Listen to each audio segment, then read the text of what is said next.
দর্শক, আপনারা দেখতে পাচ্ছেন যে মল্লিকা আম। আমি দেখতে আসলাম এখানে আম পাকছে কিনা। তো এই যে দেখছেন একটা পাকা আম।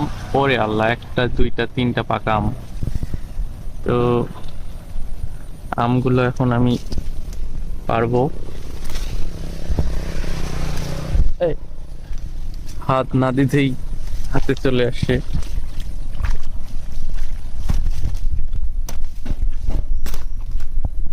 এই যে একটা পাকা আম।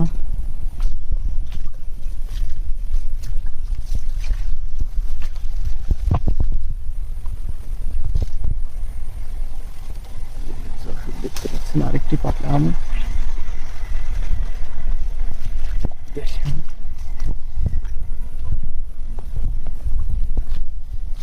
এগুলো হচ্ছে মল্লিকা আম। আপনাদেরকে আরেকটি পাকা আম পাড়ে দেখাচ্ছি।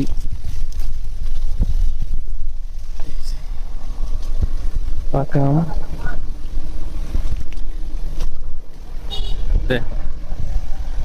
কাঁচা আম আর পাকা আমের মধ্যে পার্থক্য দেখেন। আমগুলোর সাইজ অনেক বড় বড়।